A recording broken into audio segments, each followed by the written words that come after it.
Queridos irmãos e irmãs, eu quero começar pedindo desculpas a vocês por ontem.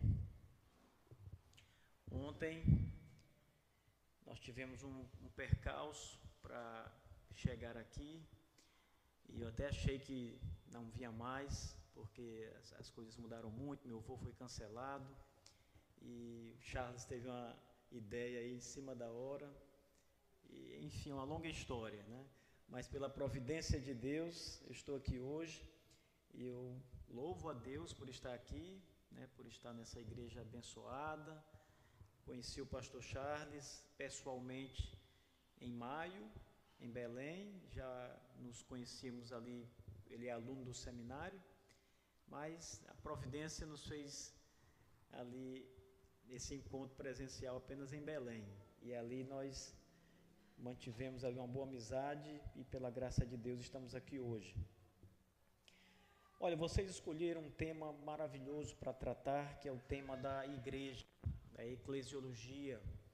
Esse tema, antes de mais nada, esta é uma igreja batista, e esse tema, eclesiologia, é um tema que, na verdade, ele é mais especial ainda para os batistas do que para outras igrejas. Eu peço que os irmãos de outras igrejas não fiquem nem enciumados, porque os batistas têm uma eclesiologia que é própria sua, é diferente das demais eclesiologias do período da Reforma e do pós-Reforma, que foi a época em que nós nascemos ali no século XVII.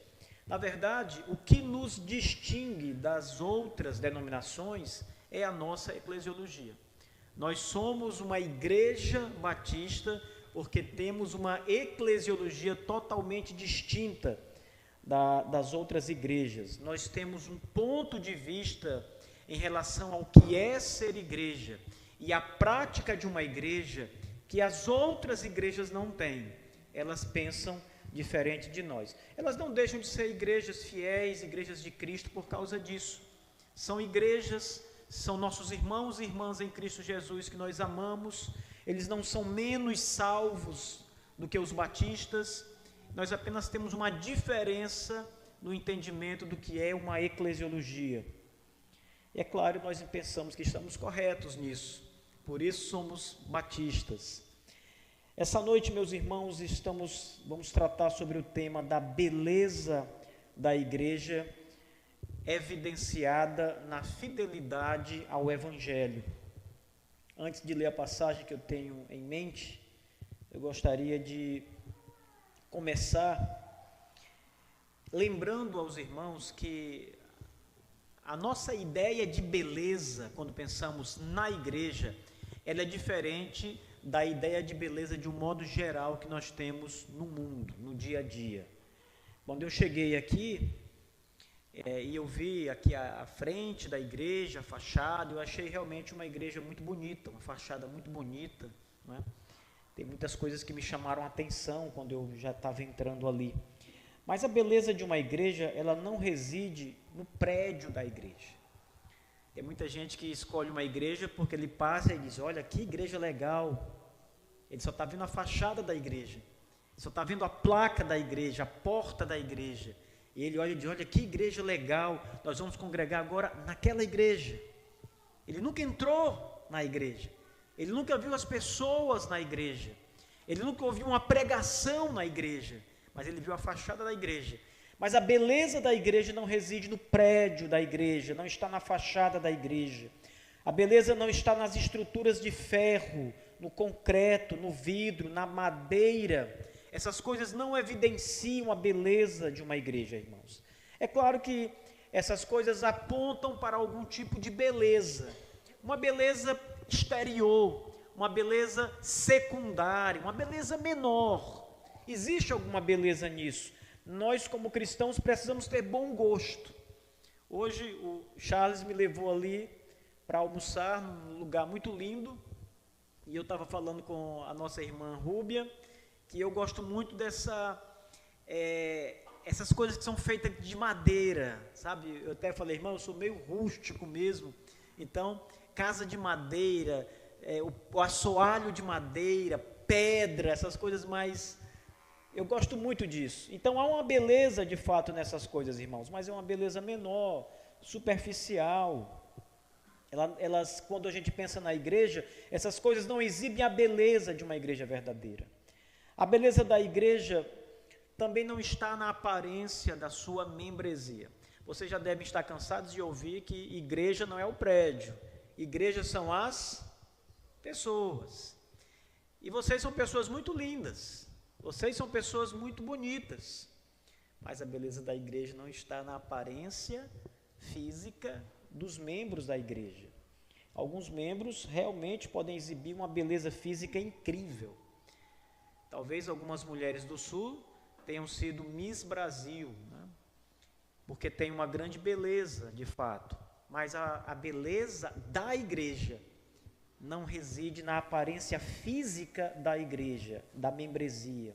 Não é esse tipo de beleza que define a beleza de uma igreja conforme a Bíblia. A beleza de uma igreja, de acordo com as Escrituras, ela é demonstrada pela sua fidelidade à Bíblia. Em outras palavras, irmãos, uma igreja bela é uma igreja bíblica, tá? Uma igreja bela é uma igreja que é bíblica. Então ninguém pode olhar para a fachada de uma igreja e dizer, esta é uma igreja muito boa. A fachada não diz que a igreja é bíblica. Mas o que é então uma igreja bíblica, irmãos? Uma igreja bíblica é uma igreja bela, como nós vimos. E uma igreja bíblica é uma igreja que está sujeita à obediência às Escrituras. É uma igreja que os seus membros, as pessoas que a compõem, estão dispostos a dizer, nós vamos ser fiéis à palavra de Deus em todas as coisas que a Bíblia diz.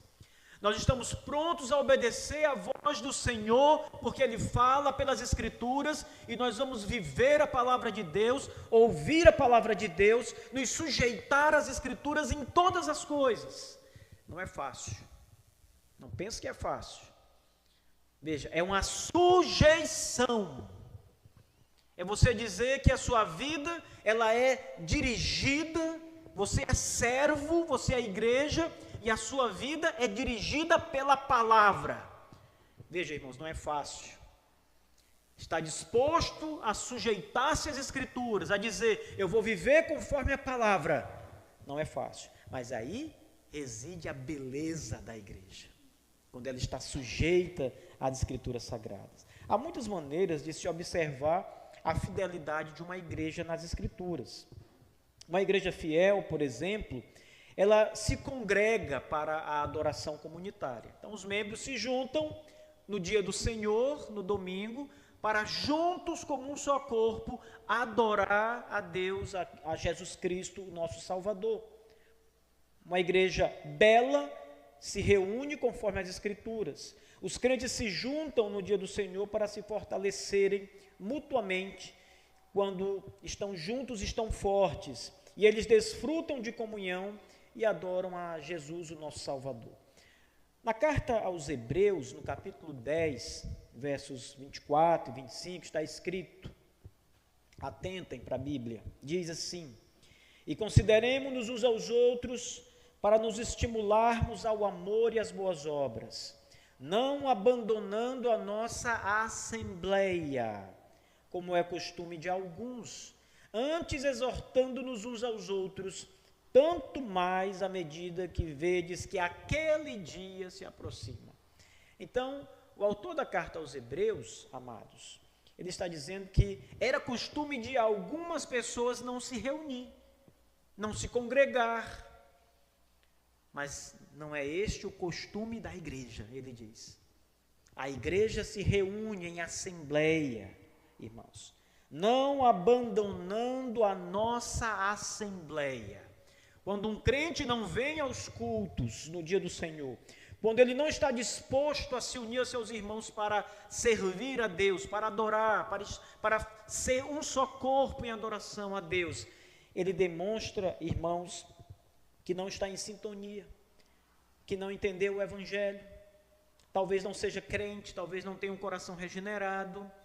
Um crente ama a Deus e ama os seus irmãos. Um crente quer estar na casa de Deus. Davi disse: alegrei-me quando me disseram, vamos à casa do Senhor. Davi alegrou-se. Ele deleitou-se ao ouvir o convite de ir à casa de Deus. Um crente verdadeiro, ele ama o dia do Senhor, porque é o dia que ele está na igreja. Porque é o dia em que ele vai adorar o seu Salvador. É o dia que ele vai estar com seus irmãos, todos comprados com o sangue do Cordeiro Jesus. Ele ama essa reunião, essa congregação. Ele sabe que ali haverá palavras que vão lhe estimular, conselhos ricos e poderosos da Escritura, que vão lhe ajudar, que vão lhe fazer superar obstáculos. Ele ama essas coisas, irmãos. Está sujeito a elas. Bem, além de manter a frequência na reunião da Assembleia, essa é uma marca de uma igreja bela, segundo as Escrituras. Mas além da reunião, a beleza de uma igreja está na maneira como ela adora o Senhor. E hoje, meus irmãos, infelizmente, o culto a Deus tem sido desprezado e tem sido poluído com muitas invenções humanas. Veja, nós não temos autoridade nenhuma para dizermos o que vamos fazer no culto.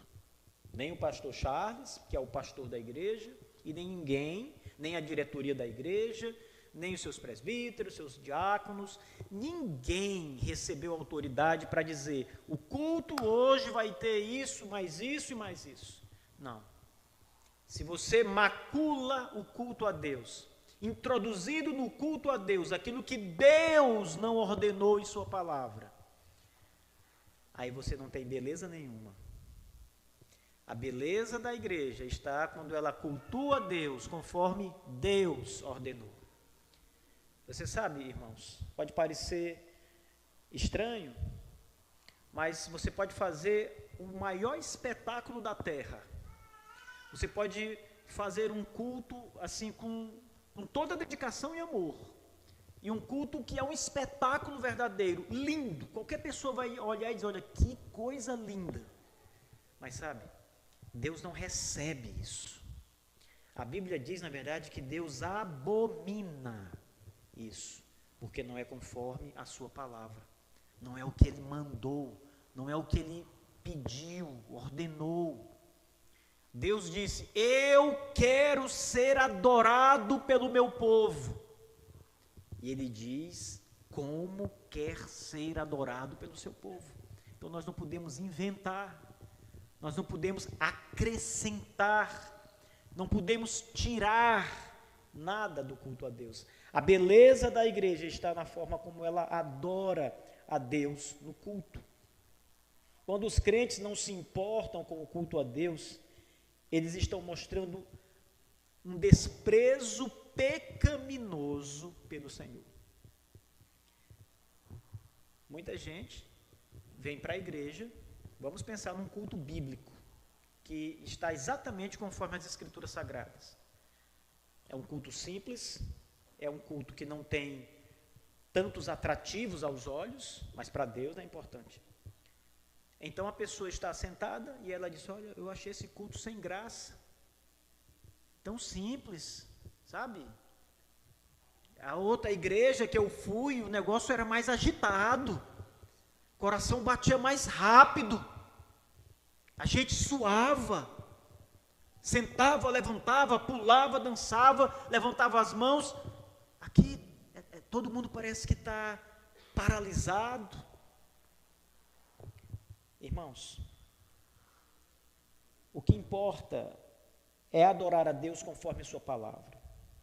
Porque quando os crentes passam a inserir elementos estranhos no culto, elementos que não estão ordenados na Sagrada Escritura, eles inventam uma adoração que, em primeiro lugar, guardem isso, não é recebida por Deus. Você pode dar o melhor de si, você pode gastar todo o seu dinheiro num culto para fazer o grande espetáculo da sua vida. Deus não recebe, Deus fecha a porta para esse culto, Ele não quer, Ele abomina, Ele odeia como não é, quando a coisa não é como Ele ordenou. Você sabe por que o mundo é tão caído? Você sabe por que há morte, há pecado, há miséria no mundo? Você já pensou nisso? Por que há brigas e há contendas entre os irmãos em Cristo Jesus? Por que há assassinato, violência? Por que no começo da história Caim matou o seu irmão Abel? Sabe por quê?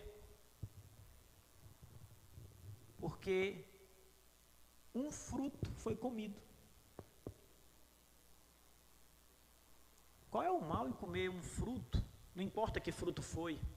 Mas qual é o mal em comer um fruto, gente? Adão não matou ninguém.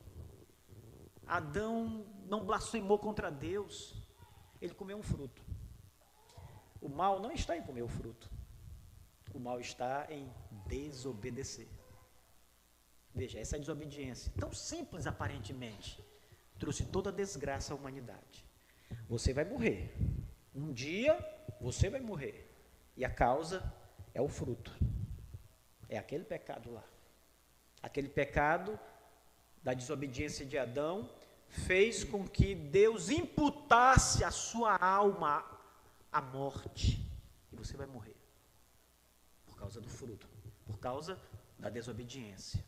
Então note, meus irmãos, que mais do que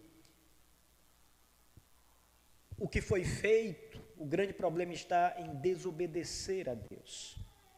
Em segundo lugar, quando você cultua a Deus de forma equivocada, que não é bíblica, isso estraga tudo. Isso acaba enfeiando a igreja. Aquela igreja que é para ser bela, a Escritura diz que ela é a menina dos olhos de Deus. Isso acaba enfeiando, tornando a igreja feia, manchada, amados. Na Bíblia, o culto deve ser prestado a Deus de acordo com o que Ele ordenou. Essa é uma característica de uma igreja bela. Adorar a Deus como Ele mandou, como Ele ordenou. Por exemplo, o culto deve ter orações, cânticos, leitura das Escrituras, a pregação das Escrituras, ceia do Senhor, batismo. Essas coisas todas estão no culto. Devem estar presentes no culto. Quando há batismo, ele está no culto. Quando não há batismo, obviamente ele não está no culto. Mas a pregação tem que estar no culto. Todas estas coisas têm que estar no culto. Por outro lado, meus irmãos, coisas como teatro, danças, exibições, coreografias, aqueles atos proféticos que nós vemos aí nas igrejas atualmente, essas coisas não podem ter lugar no culto a Deus, porque são coisas que Deus não ordenou na sua palavra. Então nós não fazemos isso. A igreja que obedece a Cristo não faz isso, ela não se curva a estas coisas, ela não cede a estas coisas. Por mais que haja alguma beleza nessas coisas, elas são transgressões àquilo que nós chamamos de o princípio regulador do culto, que é as Escrituras Sagradas, tudo aquilo que Deus ordenou nas Escrituras Sagradas. A beleza da igreja também pode ser vista através do ensino e da pregação fiel. Pode ser visto através do correto exercício da disciplina eclesiástica. A beleza pode ser vista na correta ministração dos sacramentos do batismo e da ceia do Senhor. A beleza de uma igreja pode ser vista no amor que ela tem por Deus e ao seu próximo, através de uma vida piedosa e de adoração e de muitas outras maneiras. Tudo isso está nas Escrituras. Então, todas estas marcas são marcas que tornam uma igreja bela. Você está vendo como uma pessoa que passa na avenida não pode olhar para cá e dizer que essa é uma igreja bela? Porque ela não consegue ver essas marcas, porque elas estão em vocês. Elas estão nas pessoas, não nos prédios, mas nas pessoas.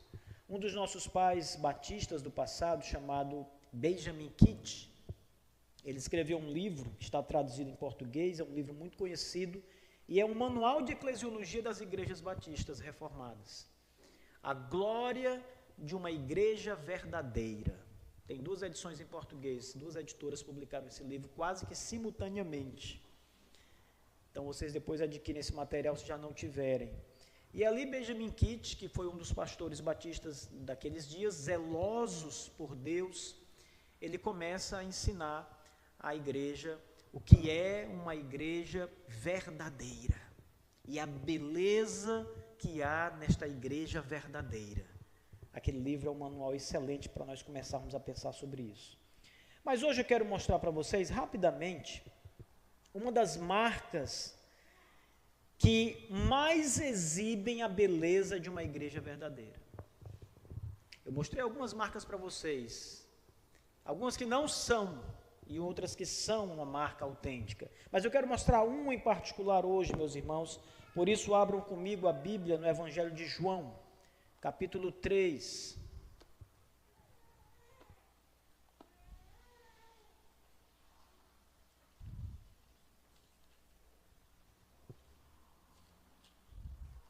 Evangelho de João, capítulo 3. Nós vamos ler dos versos 14 ao 16, irmãos.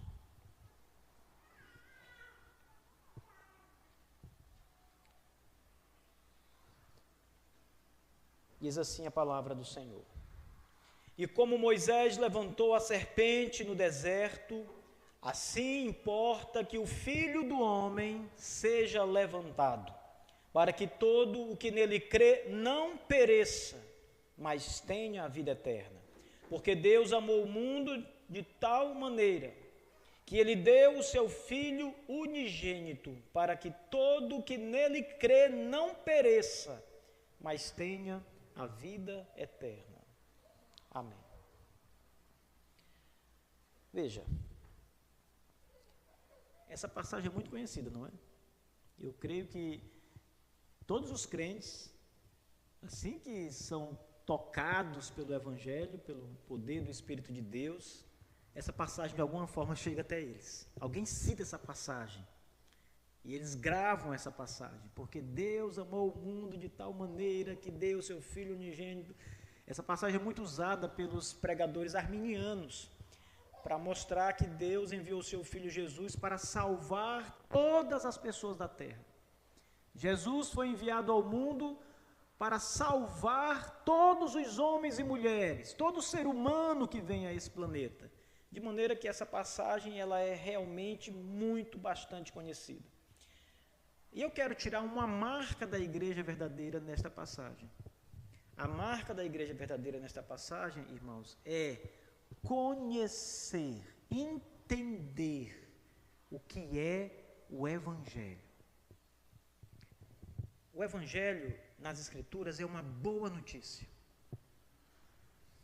Uma boa notícia. Qual é a boa notícia do Evangelho? Deus enviou o seu Filho ao mundo para que todo aquele que nele crê não pereça, mas tenha vida eterna. Antes da boa notícia vem a má notícia. Romanos 3. Todos pecaram e destituídos estão da glória de Deus. Não há um justo, nenhum sequer. Nenhum de vocês, irmãos, nenhum, nem seus filhos pequenos, nem os seus avós mais velhos, idosos, nenhum de vocês, seus familiares, amigos, não há, segundo Romanos 3, não há um justo sequer sobre a face da terra, porque todos pecaram e destituídos estão da glória de Deus. Paulo diz, veneno escorre dos seus lábios. Estão mortos, diz Paulo em Efésios, em delitos e pecados. Esta é a situação do homem. Isso não é o Evangelho. Isso é uma realidade nossa, da humanidade. Mas o Evangelho diz, mas Deus enviou o seu Filho para que todo aquele que nele crê não pereça, mas tenha vida eterna. Isso aqui é a essência do Evangelho, irmãos. É a vida da igreja, é a mensagem da igreja, é o coração de tudo. Cristo, o Salvador dos perdidos. Cristo, a esperança dos pecadores. Isso é o Evangelho. Nós nos reunimos para anunciar isso ao mundo. Nós nos reunimos para lembrar à igreja que Jesus é o Salvador maravilhoso, enviado pelo Pai para salvar, para que eu e você e todo que crê não pereça, não morra, mas tenha a vida eterna. Veja, não há outra maneira de ter a vida eterna senão por Cristo. E quando a igreja entende isso, quando a igreja passa a entender essa coisa tão simples chamada Evangelho, que o Evangelho é a obra de Cristo e não a nossa, que o Evangelho é o que Jesus fez na cruz, não o que nós fazemos na terra, que o Evangelho é a obra dele, não as nossas. Quando a igreja entende isso, aí está a beleza da igreja. Entender essa maravilhosa porção chamada Evangelho, irmãos. O contexto dessa passagem é bem interessante, irmãos. Jesus está conversando com um príncipe dos fariseus chamado Nicodemos. E ele está com Nicodemos, e Nicodemos é noite, ele não pode ser visto pelos seus amigos, ele tem vergonha de procurar o rabi de Nazaré, Jesus, então ele vai escondido falar com o Senhor, com Jesus. E ele então começa a fazer algumas perguntas a Jesus. E Jesus começa a responder fazendo perguntas para ele. O diálogo se dá dessa forma. E num determinado momento da conversa, Jesus diz para Nicodemos: Nicodemos, é preciso nascer de novo. Jesus está falando do Evangelho, de um novo nascimento que é realizado por Ele, a regeneração. É uma obra divina, o Espírito de Deus se move. E Nicodemos não entende aquela conversa, veja, ele não entende o Evangelho. Obrigado, pastor. Ele não entende, ele é um mestre de Israel, ele é um príncipe dos fariseus, mas ele não entende o Evangelho. Ele diz: mestre, como pode um homem voltar e entrar e estar de novo no ventre de sua mãe para que nasça de novo? E Jesus diz: você é mestre em Israel e não sabe essas coisas? Não entende essas coisas? E aí então vem o verso 14, 15 e 16. Quando ele diz, quando ele fala o Evangelho, assim como no passado, em Números 21, Moisés levantou uma serpente de bronze no deserto. É necessário que você olhe para mim, o Filho de Deus, e creia. Isso é nascer de novo, é o que ele está dizendo. O episódio que Jesus tem em mente aqui, irmãos, está em Números 21, versículos, especialmente os versículos 8 e 9. Ele entra nessa parte da sua mensagem para Nicodemos, porque no contexto da conversa que Jesus tem com ele, o pecado humano e a necessidade do homem de nascer de novo, eles são ali apresentados. Jesus começa a mostrar para Nicodemos que ele é um pecador, apesar de ser mestre em Israel. Mas ele é um pecador e, como todo pecador, ele tem que nascer de novo. Então, o primeiro ponto é esse. O segundo ponto que Jesus mostra naquela passagem, naquela conversa, implícito, é a necessidade de salvação. Nicodemos precisa crer para ser salvo. É preciso crer para ser salvo, crer em Jesus para ser salvo. E então, Jesus leva Nicodemos a olhar para um episódio da vida dos seus antepassados, Israel, lá atrás, no deserto. Números 21, versos 8 e 9. O texto diz: e disse o Senhor a Moisés: faze uma serpente ardente e coloca-a sobre uma haste, e todo aquele que for mordido, ao olhar para ela, viverá. E Moisés fez uma serpente de bronze e a pôs sobre uma haste. E acontecia que se uma serpente mordia algum homem, quando olhava para a serpente de bronze, ficava vivo, sarado, curado. E o ponto de Cristo para Nicodemos é: assim como Moisés levantou a serpente no deserto, e as pessoas que olhavam para aquela serpente eram curados, se você crê em mim, olhar para mim, você será salvo, você vai nascer de novo.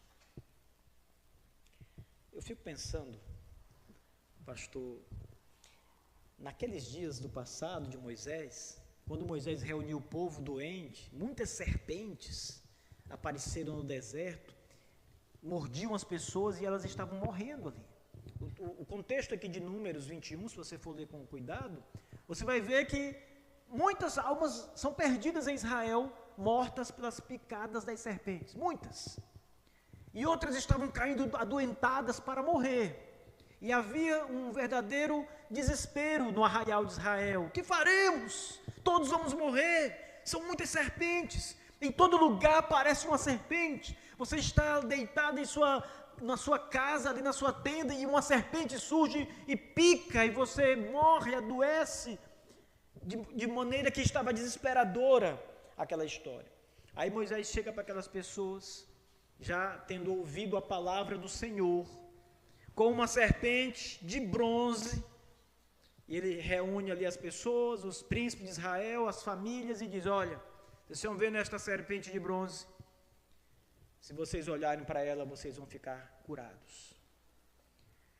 Como a gente conhece a história, isso parece comum para nós, né? É claro, mas imagine naquela época. Eu creio que algumas pessoas devem ter pensado: Moisés enlouqueceu agora. Ele perdeu a sanidade. Talvez o desespero tenha tomado conta de Moisés e ele enlouqueceu.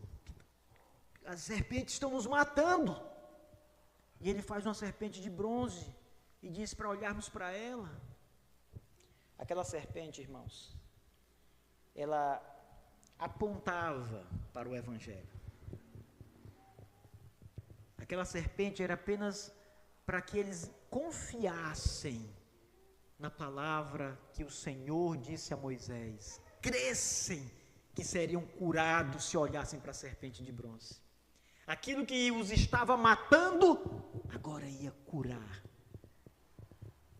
Era um ato de fé. Eu não sei quantos morreram porque não creram. A Bíblia não diz. Mas provavelmente alguns ali não creram naquilo. Não olharam para aquela serpente. Provavelmente. Mas todos que olharam para ela, diz o texto, foram salvos, curados. E não mais houve nenhum tipo de morte. E Moisés está dizendo isso para Nicodemos, porque ele é mestre em Israel, porque ele conhecia aquela passagem, porque ele certamente já havia estudado aqueles contextos, aquela história redentiva do povo de Deus. E o Senhor Jesus está fazendo com que Nicodemos entenda que não é preciso força da parte dele, não é preciso obras da parte dele, é preciso que ele creia, é preciso simplesmente que ele creia no Evangelho de Jesus para ser salvo, para ser curado. Sabe, irmãos, este ensinamento, a igreja que prega estas coisas, é uma igreja cheia de beleza. Cheia de beleza. Eu lembro, em Teresina havia um pregador muito famoso. Ele era um grande e eloquente pregador. Ele não era um grande pregador porque era um grande expositor, é porque ele falava muito bem. As pessoas paravam todas, sentavam todas ali, se reuniam para ouvir aquele homem falando. Ele tinha uma boa voz, ele sabia se expressar corretamente, a voz dele era agradável aos ouvidos. Então as pessoas se reuniam para ouvir aquele homem, elas amavam ouvir aquele homem pregando. Mas sabe, irmãos, não havia nada de evangelho. Nada, nada, nada de evangelho. Eloquência não é evangelho. Evangelho é a verdade das Escrituras sobre Jesus como salvando os homens pela graça. Salvação pela graça somente. Isso é o evangelho.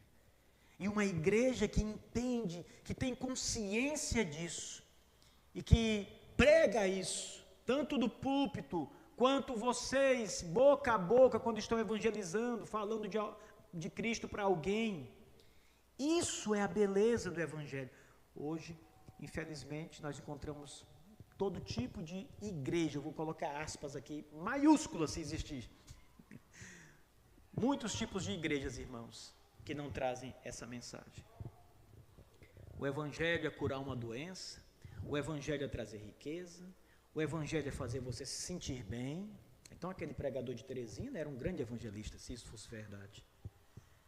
Então o evangelho é qualquer coisa que mantenha você aqui. Não isso aqui, não esta mensagem. Mas veja, irmãos, não importa quantas pessoas fiquem na igreja, não importa quantas pessoas amem essa mensagem, ela é o evangelho. Aqui reside a beleza da igreja. Uma das marcas da igreja verdadeira, uma das marcas mais belas de uma igreja verdadeira, é a proclamação do evangelho da graça de Deus, do evangelho gratuito para os pecadores, da salvação sem preço nosso, da salvação que foi comprada pelo sangue do Cordeiro, da salvação que não lhe custa nada. Crê somente. Você sabe por que a reforma protestante eclodiu tão poderosamente? Porque o catolicismo romano pregava as obras, ele pregava as indulgências, as relíquias. E Lutero, levantado pelo nosso Deus, tocado pela palavra de Deus, sujeito à palavra de Deus, submisso à palavra de Deus, ele disse: não, a Bíblia diz que o evangelho é Jesus como Salvador e crê somente nisso.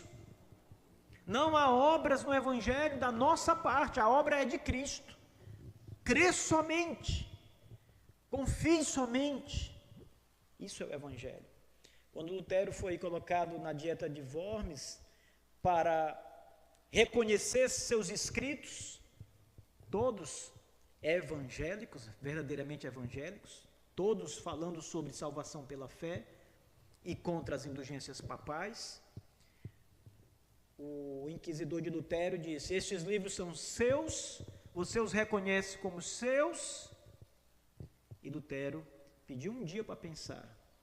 Os livros eram dele, mas ele teve medo, irmãos. Ele ficou com medo. E ele pediu 24 horas. Ele estava num castelo, todos estavam reunidos num castelo. E no dia seguinte, todos os homens ali, os enviados do Papa, os livros de Lutero na mesa, uma multidão de pessoas ali assistindo, o príncipe assistindo, todos ali. E Lutero volta um outro homem, uma outra pessoa. E quando a pergunta novamente lhe foi dirigida: estes livros são seus? Você os escreveu?